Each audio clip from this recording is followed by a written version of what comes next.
Hello mga mare, magandang araw, panibagong vlog. For today's video, display tayo ng paninda and mag-price update tayo kung magkano na ba ang mga presyo ng mga bilihin ngayon. So, ang tumaas ngayon ay dilatas.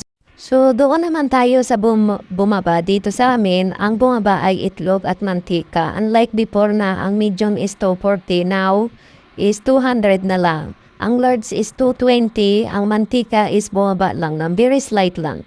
Dating 440, now is 400 na lang.